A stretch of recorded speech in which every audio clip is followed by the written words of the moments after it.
Okay, so hi everybody. So I am Jacinta, and today we're going to be talking about Twitter for business. And disclaimer, I do not like Twitter. I use Twitter mainly for checking out what's happening on Minecraft forums or what's going on with the Formula One. So yeah, that's pretty much me. But for businesses that I work with, so I'm head of digital at Feed Alpha, and for those guys and for lots of other businesses we run social media for, we use Twitter for business and we use it quite successfully for certain things. And I'm going to talk specifically about the things that I think are really relevant for small businesses in Ireland today.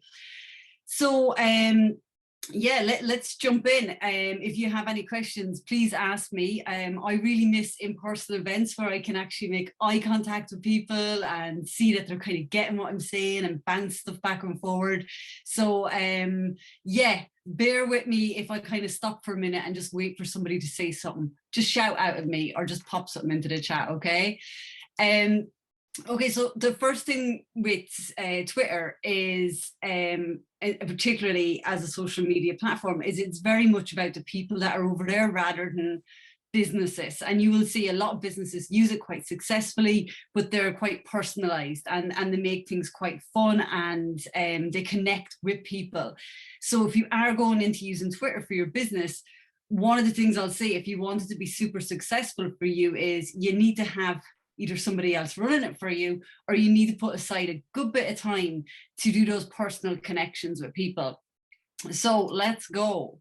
So why should you even use Twitter? Yeah, good question. It's a really easy way to get your message out there.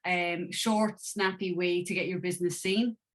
Lets you hear what other people are saying. And that's probably how I use it the most myself, is that I will go and set up some tools to listen out for certain keywords, whether it be my competitors, my clients' competitors, or, you know, certain things. Maybe we're launching something around social media. We want to hear what people are saying about it. So it's an amazing research tool. It really helps you kind of refine your brand based on that research that you can pick up. And the other thing I super love about it is that it's got that access to a global market, because yeah, you get that with Facebook and Instagram, but that's kind of pay to play really to get out there, or you have to have like an absolutely epic hashtag kind of strategy in place. But with Twitter, you can go and you can mention somebody who's in California and you're in that conversation. So it's really quite cool. And it's amazing for networking. When I started my own business a few years ago, I got the majority of my connections and I grew my network completely on Twitter, not for sales, but for connecting with people who are my peers, people who maybe down the line I then connected with and got as customers. It was just a great way to get my brand out there, and it was free, which is the best thing really. So the thing people always ask is like, who's even over on Twitter? Should I be there? And yeah, is your audience even there? So statistically speaking, the largest audience over there is 30 to 49-year-old men, okay? But that doesn't always tell the full story. Like, most statistics don't always tell the full story. There's lots of audiences. My 8-year-old uses my Twitter account to follow what Hermitcraft is doing, or somebody else from Minecraft. And he wants to be over there to see what these guys are saying. Whereas you'll see some you know, teens will be over there looking to see what's the latest gossip with Charli D'Amelio, because sometimes these influencers will go across and they'll post something on Twitter. So while statistically the largest group over there is the 30 to 49-year-old males, there is a lot of younger people going over there. But the thing that they're doing is they're going straight to the person's profile or that person's hashtag, and they're looking at that thread and then they're out of there, okay? So if you do want to connect with a younger audience or something like that, look at who those people are that they follow, who are the influencers. And get involved in the conversation. And that's not saying jump into, you know, Charli D'Amelio's thread and say, oh, great new, I don't know, skirts available in Vera Moda or something. Don't do that. Have a conversation with people. So there is huge activity as well during key events. So you'll know if something big is happening, like there's snow in Ireland, because Irish people seem to love when it snows. You will go over to Twitter and you'll see the hashtag Schnock, the trending, and everyone's tweeting about it. And it's a great way to connect with people in your local area. So if there are sports events that are relating to your business, or any world events or gossip or something like that, that is not controversial, you can jump in and make friends within those threads. So the most important things, like I said, some of the people who come onto Twitter, they'll jump straight over to a person's bio and look for a tweet or look for a thread to get involved in that conversation, is make sure that you have a bio that works for you. So make sure that it matches up with everything else you're doing on social media, okay? So if you have a website, Instagram, Facebook, you want, when people jump from one social media platform over to the next, that feels like the same thing again and again. And it doesn't feel like it's a complete disconnect from your brand. Make sure when you're choosing the account name, if you're just setting it up, that it is in line with your current presence. So I will often have people come to me and they'll have like their name. So it could be John Smith on Twitter, but then their business name is Business Solutions. And people aren't going to find you in that way. It's not going to work. And then use hashtags in your profile if they are your own hashtags or they are relating to something that you do. And niche down if possible. So Madeleine Sklar here is probably one of my favorite people who talks about Twitter. She is a Twitter expert, and you'll see in there she has her hashtag for the chat that she does regularly, and she also hosts a Twitter space as well. So she has those in there. So when you come across and you see her platform, you can see it's her, very clearly her picture. It says exactly what she does. It talks about, her different chats that she has available, and it has a link out to her website in it as well. So make sure you're including all of those things and you're optimizing it in the best way possible. Next thing people are always asking is, who the hell do I follow when I go onto Twitter? And there's such a choice there. And one of the things that can happen is you end up following so many people. When you actually go onto Twitter, you get overwhelmed with the amount of stuff coming up in your feed and you're missing out on some stuff. So I normally will follow as much people as I can that are relevant to me. So your customers, business partners, suppliers, peers, local businesses is a really good one, especially if your business is like local. Trades or trade organizations or professions that are in your industry. And then I always make sure I follow some things that I kind of like as well. So when I go onto Twitter, I'm not overwhelmed by all this boring news. Sometimes I'll have something fun coming up in it as well. But once you've followed all those people, you're going to have to ensure that you are kind of keeping up with those people and that you're able to, not lose out on any information. Like sometimes you will see people they're following like 10,000 people. Like there's no way in the world you're going to be able to keep up with 10,000 people on social media. So make sure you're not just following people in the hopes that they're going to follow you back, because I know a lot of people do that follow to get a follow back. So be really careful with that and make sure they're relevant to you. And with the brand consistency, just wanted to add in there, when we're following people, one of the things people will look at to decide if they're going to come across and look at you is who you are. So in that section where you can have your bio picture, make sure it's either a picture of you if you represent your brand and it's clearly you, or that it's a logo that represents your brand. And with that logo, make sure it's a good quality, that it's not like really blurry, that people can't work out what it is at all. So use Canva Design Wizard to help you resize those pictures. And that will really help with that brand consistency. So then when you pop up from saying something or you pop up from following someone, people will be able to recognize you and your brand logo. So how often should you tweet? This is the thing that kind of scares everybody. So 6 to 7 times per day on weekdays and 3 to 4 tweets a day on weekends. Okay, now that is overwhelming, like completely overwhelming for any small business at all. The reason they say that is because the timeline moves so fast, like continuously moving and changing on Twitter. And they say something like every 22 minutes it's updating with new stuff. So if you put a tweet out 22 minutes later, it could be completely gone. So you want to have content going out consistently. all right? But you don't want to overwhelm your followers either. So what do we even say on Twitter in those like 6 to 7 tweets per day?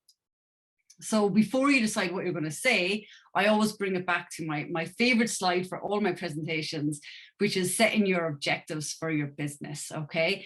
And the objectives you have on Twitter could be very different than the objectives you have on Facebook. A lot of our clients will come across and their main objectives will be for their customer service. So they want to be there if people are kind of saying something good about their business or something not so good about their business. They want to be there and have that presence and be able to reply to people fast and with brand consistency. So there are a few different things that you can have as your objective, which is build your brand awareness, which is what I love Twitter for. You can increase traffic to your website. And we can do that with consideration posts. And I'm going to break that down a little bit more for you.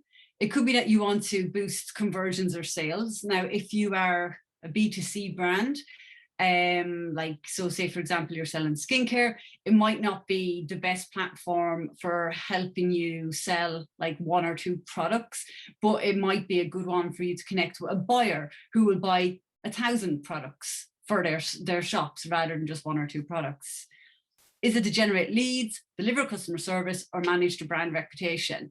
And for me, with Twitter, for the most part, we look at building brand awareness, increasing traffic to the website, manage reputation, and deliver customer services. So let's break that down a little bit more to help you guys with those 6 or 7 tweets. Okay, so what to say on it? So we need to say the content that's going out should be like 30% adverts, 70% interesting content. For every business, that'll be slightly different, okay? And why I say that is, if my business is a service one and I don't have an actual product to sell, I'm just selling my service, I might sell it in a way that it's talking about interesting content with a small little call to action afterwards. With Twitter, people generally just give useful information, put out as much information as they can, answer questions, and become that expert in your area. And then make sure with Twitter that you know your brand voice. So you'll see some of the bigger brands like Wendy's, we'll all know Wendy's, when they put out their Twitter content, their content is very normal, very brand consistent, but when they jump into their replies, you know they're going to say something controversial, they're going to try, stoke some kind of reaction from people by being a little cheeky. And that's brilliant because that's what they're now known for. But as your brand, knowing if that matches your brand voice. So for example, if you're on Twitter and you're jumping in and you're having a bit of banter with a couple of other brands, and then on Instagram, you're all soft and lovey and cuddly, you want to make sure that brand consistency is across there. So make sure that you're carrying that across. And that's super important if you have a team and say one person takes responsibility for Twitter and one takes responsibility for Instagram, making sure that you guys are on the exact same path for your objectives and exact same path for that brand voice, and have a little fun. I love using GIFs over on Twitter. It's just great crack to be able to reply to people in a fun way with GIFs. And the other thing is the conversations over there are quite fun. So with those tweets that we're putting out, we look at the awareness side of stuff. And what I mean by that is your personal stories, celebrating success, past events, motivational quotes, all of that. So in fairness, that could take 2 of your tweets a day, could be your awareness ones, maybe even 3.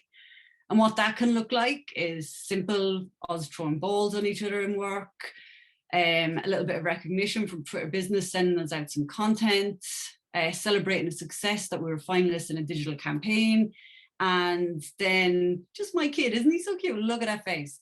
We were actually attending an online event that day, and it's Social Day 20 run by the amazing Lucy Hall, and she does a great job on Twitter and gets people to use her hashtag. So to be involved with it, we decided to make it a little bit more fun. Again, it's awareness. We're not asking people to buy anything from us. We're not asking people to do anything for us. We're just saying, lads, look what we're doing. We're having a little bit of fun here.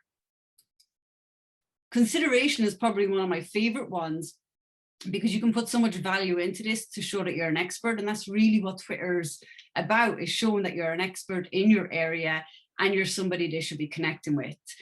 So you can use infographics, blogs, you can do interviews, and that can be done if you have a video you can share. You can take snippets from maybe a Zoom training session you're doing. You can have how-to guides and reviews.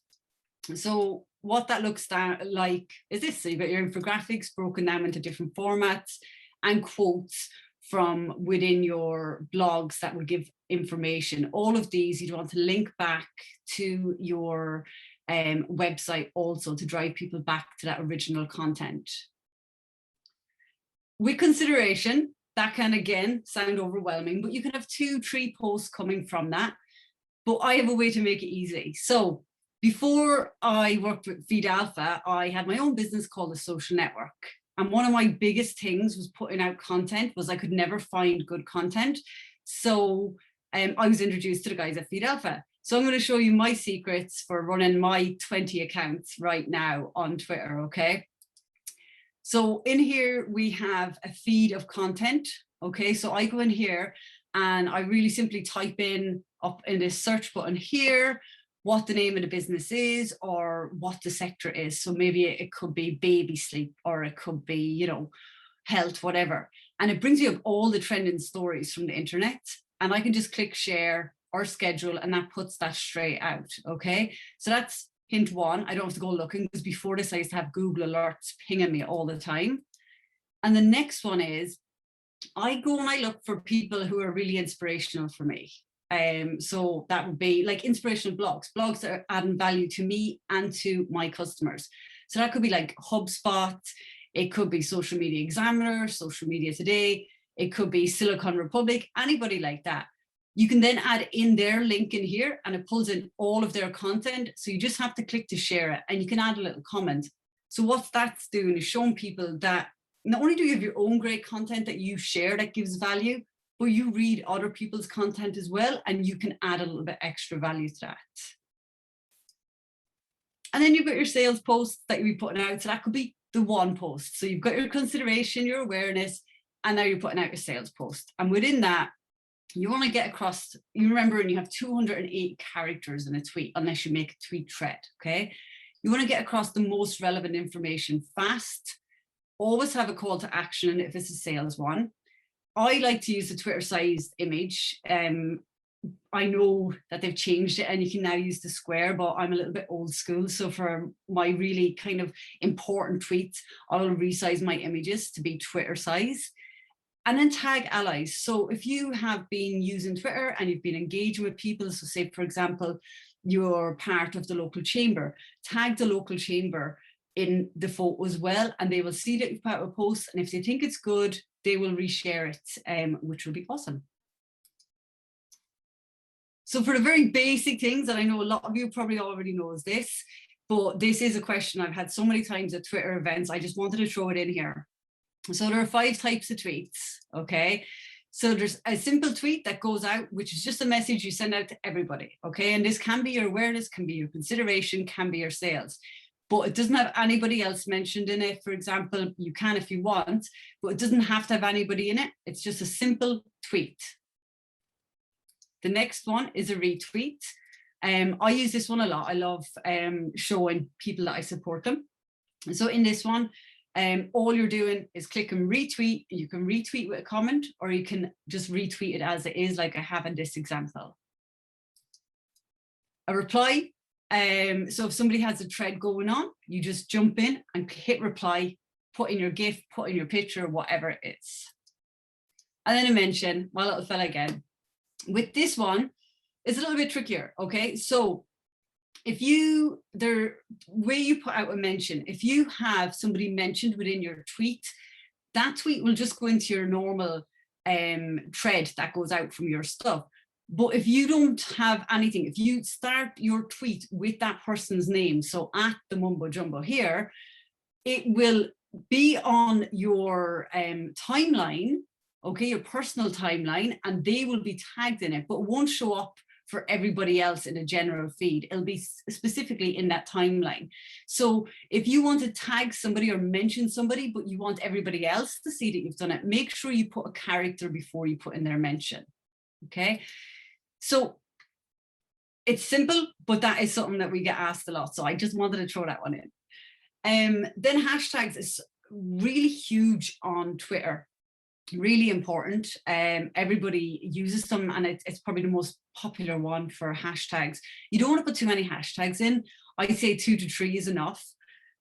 And when you're using a hashtag, for those who don't know, it puts a group of words together into a searchable link. So if you click on any tweet that has a hashtag in it, and it will bring you across to a whole stream of other people's tweets that have gone out with that hashtag. So with information about that certain topic.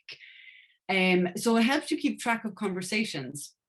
So when you're composing a hashtag, if you're doing one for your own business or for your own event, you can group all the words together so there can't be any spaces in it. You can have numbers in it, as we can see here, but you can't have any special characters like, full stops, asterisks, anything like that. And I would recommend that you create a brand hashtag. And if you have an event coming up, create a hashtag for that event as well to keep all of those conversations together. The one thing I will say about that with creating a hashtag is make sure you search it and check that nobody else is using it already. Nobody can have ownership of a hashtag, but if you're putting out content about sweet little puppies and somebody else putting out content about Call of Duty, for example, they're going to be very different types of content and your followers are going to get mixed up. So I would have a quick look at that before you commit to that hashtag for your brand. So the most important thing then on Twitter is engaging with your audience. And this is where you can lose absolute hours of your life. So when we talk about who to follow, we had a whole list of people you can follow. But once you have that done, the next thing you're going to do is create Twitter lists, okay? And the thing with the Twitter lists is it saves you so much time, okay? And in those lists, you can put in a list for customers, maybe potential customers. If you're having a list called potential customers, make sure it's hidden so nobody can see that these are people you're targeting as your customers. You can have people who inspire you, or people you talk with the most. So it might be the case, like when I was using Twitter quite a lot, there was just a group of people I just loved talking to, not for any benefit of getting sales or anything like that, but they were just lovely people. So have a little list with those people in it too. Once you have those lists organized, here's just some I have. It helps you connect with the right people at the right time. So if you know you're going to be putting out some sales content and you've got some potential customers maybe you want to chat with and maybe you want them to see your content, you jump into that list. Once you click on that list, it gives you a feed of all of their content, okay? So comment on their content, retweet their comments, engage with them. And one of the best things that clients say to me that they find when they're running their Twitter account with lists is it stops them getting completely overwhelmed by that busy feed. So, you're not having like Formula One coming at you one way, Russian war another way. You've got in it the actual content that you want to see. So I 100 million% recommend setting up lists. Really helps. Then engage with other people in your local area. So again, when I started out on Twitter, there was lots of people on Twitter from my hometown that I would never have known. And they were talking about the same kind of stuff with me, but I wasn't seeing them in my timeline. So with the advanced search, so we all know you've got a search there, you can just type in a hashtag or a word and it'll bring you that content. But with the advanced search, you can really narrow it down to include, maybe they're talking about social media, they're in Carlow, they don't talk about war, whatever it is. And it brings you a really defined list of people who you can connect with. So that can help you if you've got a great idea about who your audience is and you have customer persona done up. That can really help you with that research and finding those people to connect with them on Twitter. It can also help you follow trends. And as I say, research what's going on out there. Then we have topics. So this one is great for helping build your sector. So you can see here who I follow. These are some of the topics I follow. And once you've put in a couple of topics to follow, it will give you other suggestions based on the people you currently follow, which is really nice. But by having that topic there, again, it helps you go out there and find more people who are interested in it. So for example, we've got startups here. I can jump into that topic and see what people are talking about with regards to startups, maybe offer them some advice, and connect with them. So I would definitely recommend jumping into topics and having fun with those. So yeah, Twitter has a really bad rep for being kind of a vicious social media platform at times and having quite a lot of trolls. And that can happen. It can be a case that you put out a tweet and you mean it to be, gentle and soft and not at all controversial, and people can take it the wrong way and they can just completely jump on top of you. It will go viral and you will get destroyed, which is nice, happy talk for social media. But with this one, what you can do is, before you put out a tweet, if you are nervous about what you're saying, don't say it, first of all, okay? But if you're nervous about what you're saying and you still want to say it, you can change who can reply to that tweet, and this can protect you in some way. If it's a case the tweet takes off and lots of people are commenting on it and it's quite negative, you can then go in after some time and you can edit it so that, again, people can't comment on it.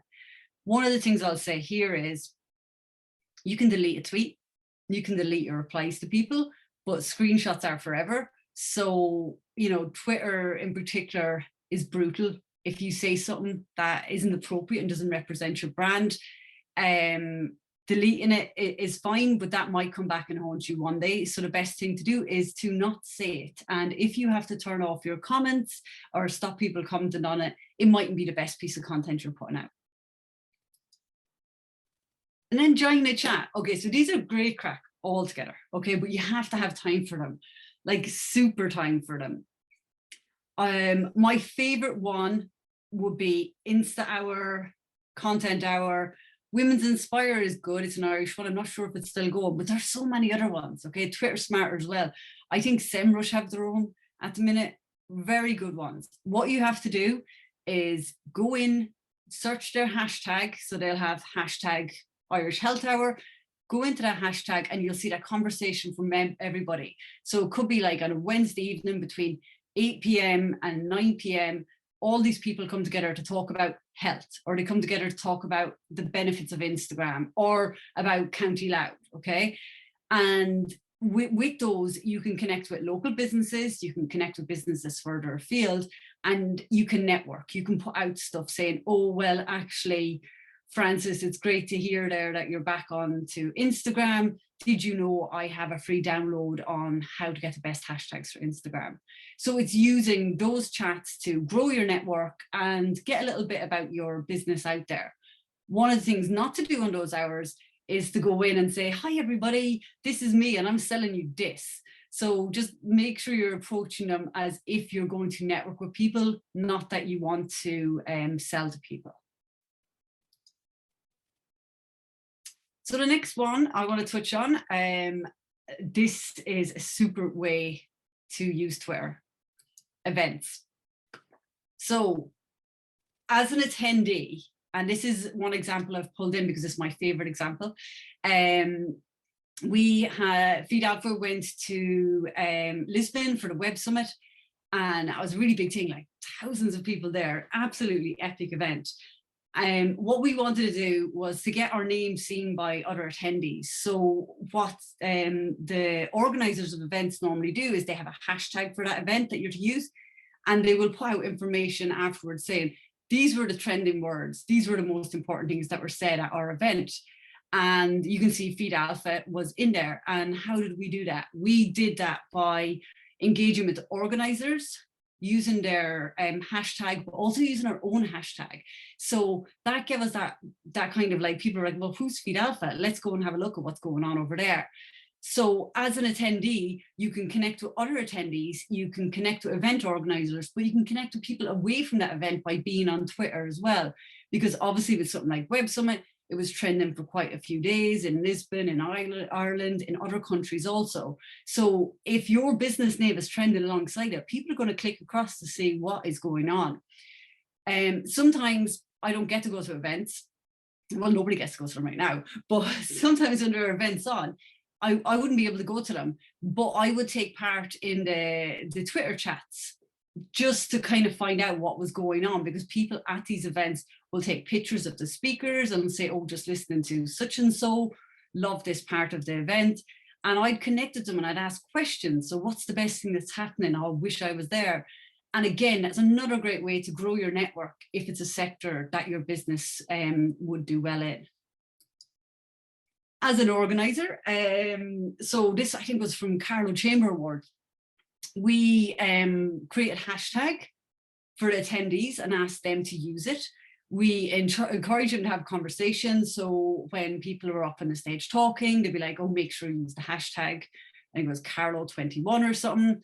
And retweet attendees. So if you are running an event, whether it be online or in person, make sure before the event, you get that information out to people. We'll be talking about this on Twitter and on Instagram. Here's the hashtag to use. Make sure you tag us and then talk back. Have someone sat aside who's able to talk to that person, who's able to see a tweet coming in from someone at the event and answer their questions if they have them, or just comment and say, great to have you here, and reuse your hashtag. That will really help your brand get seen more, because trending is such an important thing on Twitter. Okay, so I'm not sure, first of all, is there any questions? Because I know I've just been going hell for leather here, Nick. A couple of wee questions just in the chat. So Isla has said, do you find it amazing just how strong the NFT and crypto community is on Twitter? I suppose just to expand on that, are there some communities that maybe go more towards Twitter than other social media platforms, or is it just sort of dependent?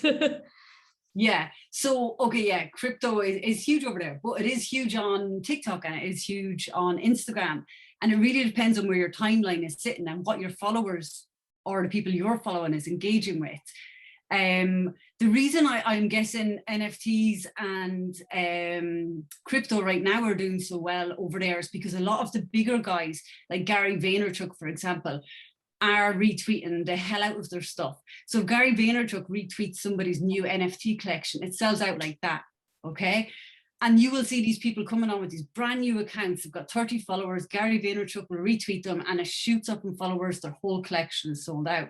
So they're being really clever and they're using what all of these big guys are kind of loving at the minute to help them grow. So I don't think it's just there that they're on it, because I see a lot of them on Reddit and I see a lot of them on TikTok at the minute as well. So, but with regards to niches, what niches I find work really well, and this is a really random one, farmers do really well on Twitter at the minute, actually for the last few years. There's a really strong farming community over there. Small business owners do well if they can connect up with people like their local chambers and chat group or chat hours, and build a community in that way. Women's Inspire in Ireland with Samantha Kelly is absolutely brilliant. She does an awful lot for women in business and an awful lot for them on Twitter as well.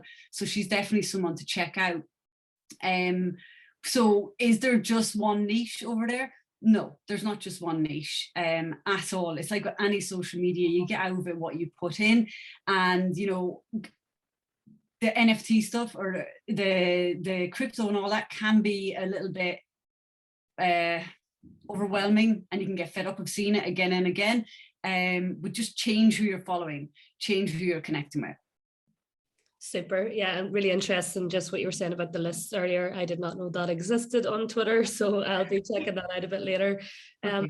Another question here from Maria Laura, just asking, can you edit a Twitter post after it has been posted? That's a really sore subject. No. They're talking about changing that, but no. It's not good, but no. Sorry. Short answer. Short answer, no. Yeah, and that's it for the questions at the minute. Perfect. Well, look, I'm going to jump into really quickly Twitter Spaces because it's something new and cool and I absolutely love it. It's live audio, and I'm sure some of you would have heard of Clubhouse, which like skyrocketed up and then just shot back down, and now it's just kind of plateaued. And it was great fun initially. But when an app, I suppose, just is there with one function, it can get a little bit boring. And Twitter has taken this audio chat and they've kind of merged it into what they're doing.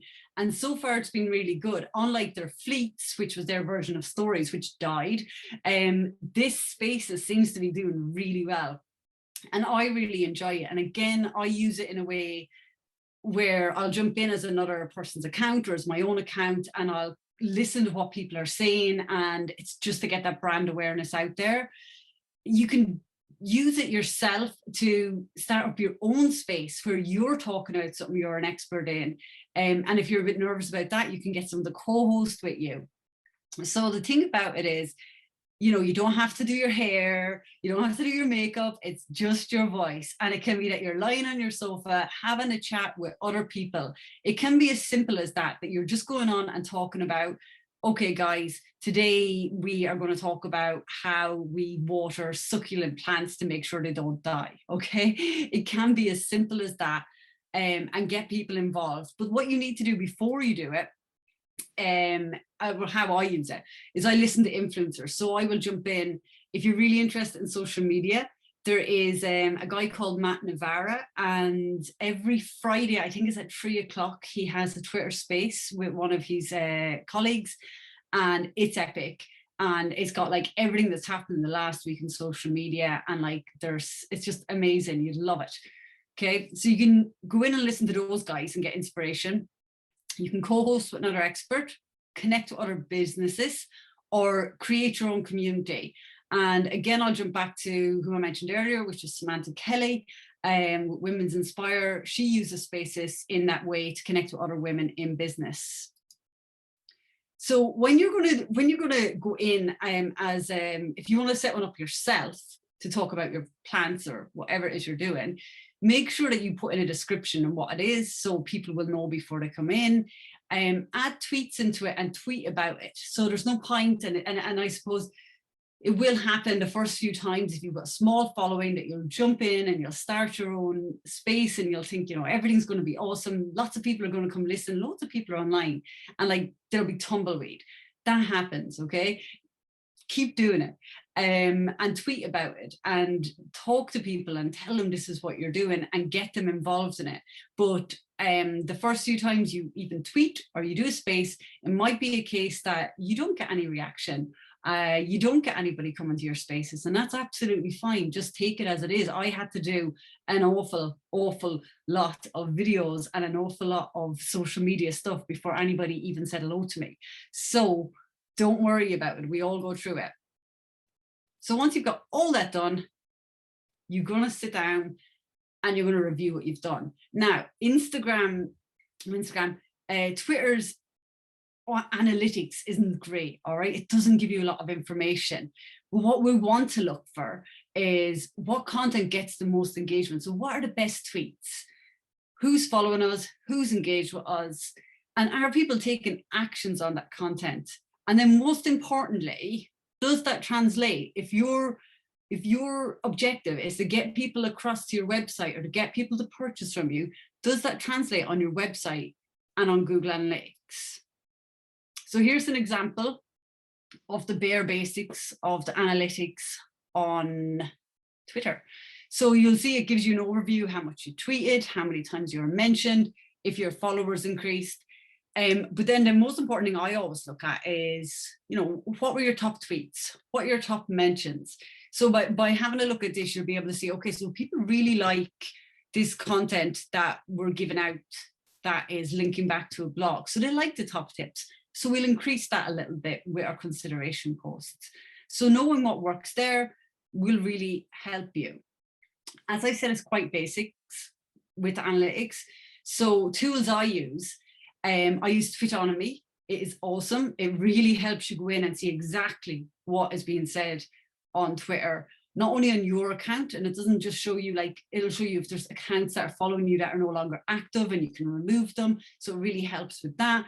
But it'll also show you what your competitors are doing, what other people are doing, what content is working for them, in what counties it works, everything. So it's a really nice tool to go in and have a play around with to get a good idea. So even if you're just starting out and you know, for example, okay, I want to do what Jacinta's doing on Twitter. Let me go see. Put in my username and it will tell you exactly what I'm doing on Twitter and what's working on Twitter for me. Then we have Brand24 as another tool. This is good if you want to focus on your customer service on Twitter, because it will, if you're, say, for example, Aer Lingus, and you want to put in, you want to search to see if anybody's saying their flight was delayed, so then you can jump in and have a like, oh, sorry to hear this, please contact us, blah, blah, blah. Or you could be looking out for something that happened with another airline, and then you could jump in and say, sorry to hear that happened. We would never let that happen here. So there are different ways you can use Brand24. You can use it for your own customer services, or you can swoop in and save the day for somebody else who's had a bad customer service experience. The next tool to use is Google Analytics. That's separate, and that will be something that you go into and you'll be able to see exactly where people are coming from. If they've come from Twitter, how long have they spent on your website, all the demographics about them, age, location, etc. And then if you have no time to do any of that, you don't want to sit down and look at Twitteronomy, you don't want to sit down and see what's going on out there, there is another tool. It's a bit more expensive. It's called Dash This. And what that does is it gives you a PDF report that says, this is what happened with your Twitter, this is what worked, this is what didn't work, done. Okay, so if you've got money but no time, Dash This is the one to look at. So just before you go on from that, James asked, are these analytics tools free? So yeah, so Twitteronomy, you can get the free account, and that will give you the very basics, absolutely fine. And then after that, if you want to go a bit deeper, you can hear my dogs barking, they're like, get off, your time is up. If you want to go a bit deeper, I think that's like €4 to do it. Brand24 is a paid for one, but that's definitely, if you want to do customer services on Twitter, you should definitely look at it. Google Analytics is free, and Dash This is the paid for one. It's like super paid for, I think it's 135 a month. So do you have money or time? Very last thing I'll say, because I know we're coming up to a run out of time, is kindness. Okay, and this is not this cliche, be kind, be nice, all of that, right? On Twitter, there is some etiquette, okay? And there's some old gods of Twitter who are very serious about how you can approach them and how you can't approach them. So I don't know why it says be kinds. I thought I took that out, but be kinds, everybody. Be social. So have that conversation. Say thank you. So if somebody does retweet your stuff, do make sure that you say thank you to them. Don't continually ask influential people for retweets or tag them. So that's one of the most important things on Twitter. If you keep tagging someone, they will get annoyed at you and they might kind of shut you down. Like harshly a comment. Promote other people's work, and do not use sensitive trending hashtags to sell your products. So they're my final thoughts about Twitter. There's so much more we could look at some stage,